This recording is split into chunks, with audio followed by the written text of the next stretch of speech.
How do you balance family and business when your business is your family?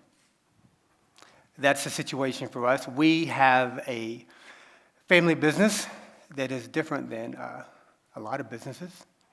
We are social media influencers, if you want to say that, YouTubers, internet entertainers. We try to use our influence for good to make positive-filled messages.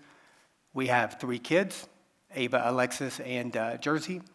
We try to make the content that our kids one day will love and appreciate. And through doing that, we also try to make content and videos that make the world a little bit better. But how did we get to this point? Doesn't happen by accident. We didn't do it deliberately. How did we get to this point? I think I know. I can tell you. She can talk. Okay. Yes. Next slide. So, we have identical twin daughters. This is Ava here on the right and Alexis there on the left. They were 3 years old at this stage, and this all started in 2016 by accident, as Justin's mentioned. We started to realize that the girls may notice that they're identical and they look alike, and what do they think about that? Let's have a conversation with them. So I sat down and had a conversation and letting them know, look at yourselves. You look the same. Don't you think your sister looks just like you? But one of you was born first. Ava, on the right, you're actually born 1 minute before Alexis on the left. And Alexis just has a meltdown. She's sad. She can't take it. I want to grow, she says. I want to be big. In that moment, this is where we capture Ava. She's actually comforting her sister here, saying, I'm just 1 minute older, that's it. And the next minute, I'm telling Alexis that, well, you're actually a ½ inch taller than Ava, even though you were born second. So she puffs up her chest, and she's like, oh, yeah, I am taller than Ava.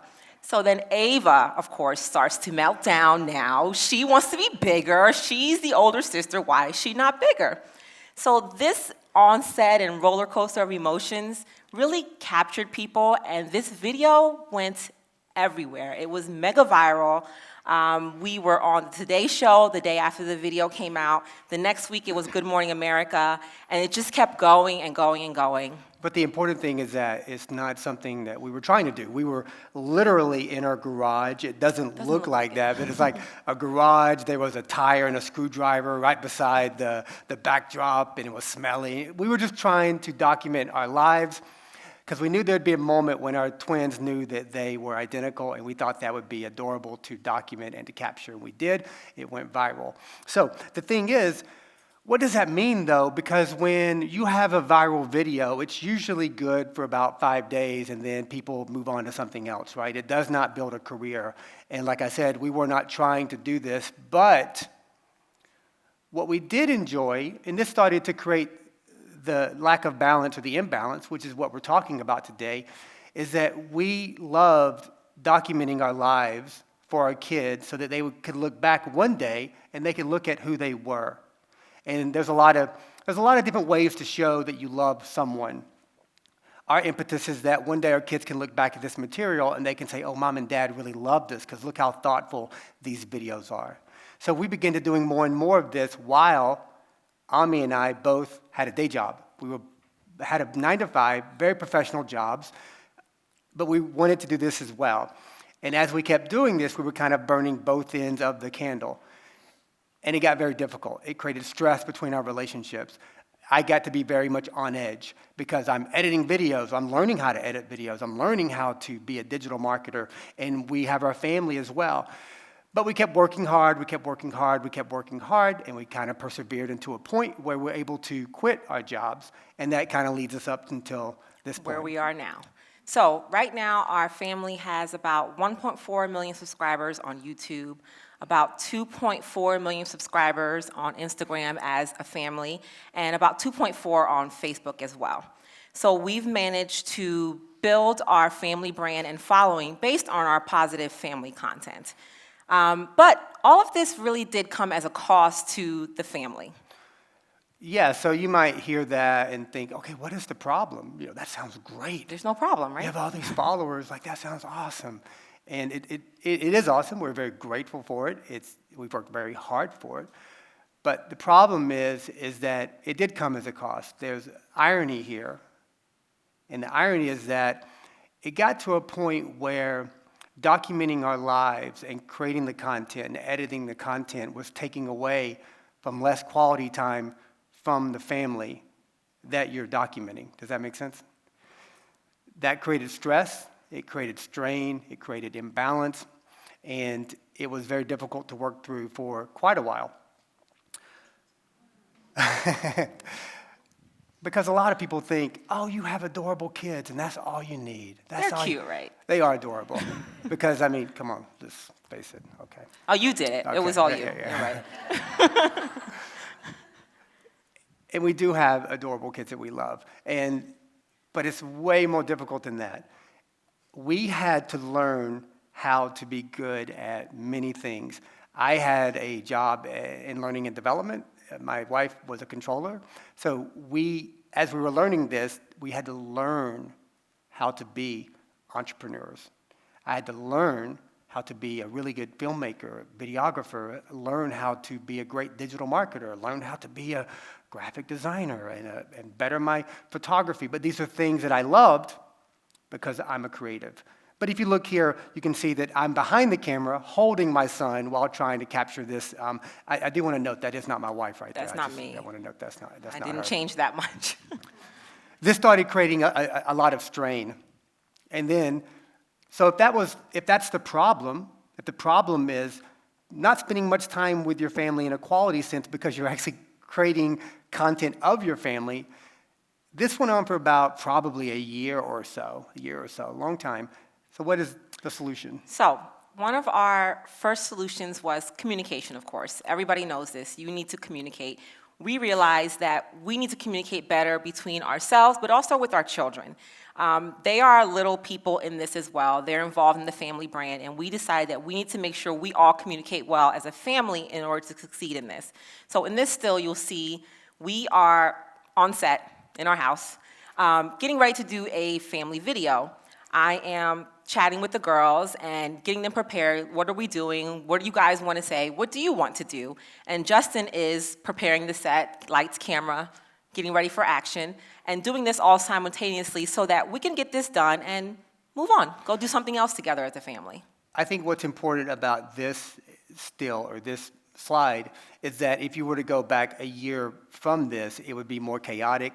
It would take all day long to get anything done. So we worked on our communication to create better balance, because in this, I have a specific role, more of a technical and a production role, even though I'm in the videos as well, but I'm setting up the lights, I'm setting up the cameras, I'm setting up the set. Ami is helping with the quote-unquote talent, our kids. She has a specific role. I have a role. I stay out of her role. Whereas a year before that, we were all kind of mixed up like bees trying to make all this happen. But what did that create? It created a lot of stress within our relationship. And I do want to note here that because it seems today there's a lot of pushback on kids, quote-unquote, working. And I have a very strong stance about, I think kids in some capacity should work. And when I was 5 years old, I was 6 years old. I grew up in rural Georgia. And I remember when I was 5 or 6, I learned how to split wood. I learned how to milk cows. I learned how to shuck corn. All these amazing things that gave me responsibility. It gave me self-esteem. It made me feel like I was important within our family. What we've been able to do with our kids is that through better communication, is my daughters, they have an amazing ability to listen, to follow directions, to participate, to speak up and say that they have an idea about something. And that is something that we're very proud of because we've allowed better communication within our family, also with our kids. Now, one of my own problems during this entire situation is, how do I remain myself? Now we are in a family business. I'm coming from having a career path as a controller to now we are a family business. Everything is about the family.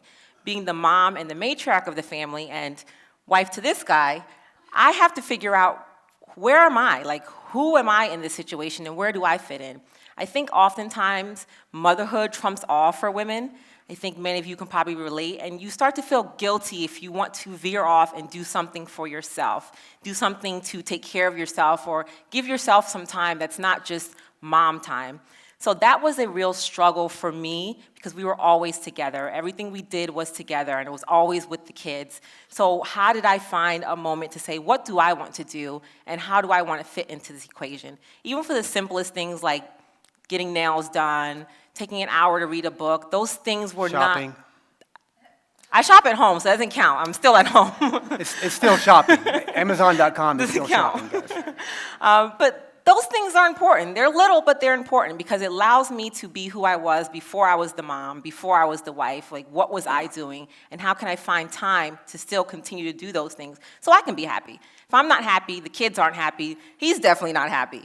So how do I keep this balance? And Justin has done a great job with really encouraging me to go out and not feel guilty when I do want to step away for an hour. Just leave them with him. They'll probably survive. No more than with an him. hour, please. No more. I think they'll survive. So really just communicating that it's important for me to feel like not just mom. I almost became a stay-at-home mom instead of a career woman, and that's a difficult transition when I'm so used to going to work and achieving for myself, and now I'm always with the family. So he really did a great job of making sure that I could find time, even an hour, to go and do something for myself. And from my side, within all of us, I think there's the drive and desire to achieve something, or I hope that there is in most people. And there's also the drive to want to fulfill something as a human being. So when people say that they get total joy, only joy out of their family, I would question these people because we also have a point to our existence. We have to figure out why we are here. And so I say that to say that from my side, for me to be a good husband, for me to be a good father, I need to achieve. I'm driven. I want to achieve. So when she allows me to go away I laugh because I like to go from my house to Panera Bread to work. We have stock in Panera now. That's how much he goes there. Listen, the soup and sandwich is unbelievable, guys. $8.99, you can't beat it. Come on. These are the simple things that allow me, when I can come back from these simple things, to be present, to be a better husband, and to be a better father, which is ultimately what my goal is always, is to be more present with my family. So the simple things allow us to achieve this. Now, how else do we keep the balance in our family? Well, we remain as real as possible. I know you're probably wondering what's going on here, right?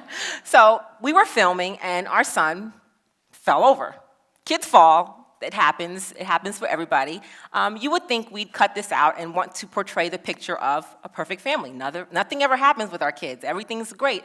But this is the thumbnail to our video. This is how we choose to live in this profession that we've chosen. We try to remain the same people off camera and on camera. That way we're not working this duality of how people are going to find out who we are when the camera's not on us. It's much easier to keep the balance if you just remain yourself and true to who we are as a family.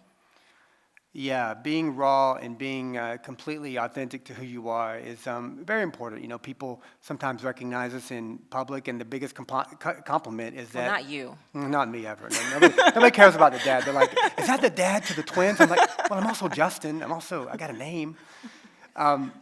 But they all say that we're normal people and we're the same as we are on camera, that we are off, and that allows us to sleep well at night. Because we all know somebody that may, say, go to church and that they're great in church, but then you know them otherwise, and you're like, they're not the same person. So for us, it feels good that we try to be the same person all the time, which allows more balance within our relationship, and it makes us feel really, really good as a family. For instance, we recently did something with Walmart. We were in Walmart, and they were pretty impressed with how we stopped production to not discipline our kids, but they were running amok. They were not listening. They were not paying attention. And they said we were the first people that they've ever seen that would do that. That while the cameras are rolling, I said, hey, listen, we need to stop right now. I need to be a dad right now. I need to be a dad to my kids because I don't like the way that they're acting. And they were very impressed with that. And I don't know why they're impressed with that. To me, that's a very natural thing because we are a mom and dad first. Oh, I like this picture. This is our sorry. family, currently. So that being said, we have found the best way to remain balanced as a family is to respect each other as individuals, including our children, including our son. He's only 21 months old, but he has a personality. He has things that he likes. So we try to really respect each other's individuality and communicate, really talk to each other and understand what do we all want as part of this family business. And we are, a family business. Everything we do is together. We're kind of like a boring family. Like we're kind of like a 1920s family. Like, well, I don't think in 1920 we would be, you guys know. No, probably not. Laugh it up, guys. It's okay. It's okay. But think about somebody from the 1920s, a family. You might sit there and say, no, internet, no, that's a boring family. But they communicated well, right? They were simple. They spent a lot of time together. And that's kind of what we do. We try to really, really keep it simple. We have the focus on our family. We don't bring any extraterrestrial. That's not what I meant. I meant extracurricular. We don't bring any This is how I balance him, by correcting. Touche. We don't bring any extracurricular activities, and that allows us to be happy and hopefully create better content for everyone, because the content that we create today from a social media or anywhere, it makes the world either better or worse. There are no idle grounds. So we're doing our best to try to make really good content and at the same time be a very happy and fulfilled family. Thank you guys very much for having us. Thank you.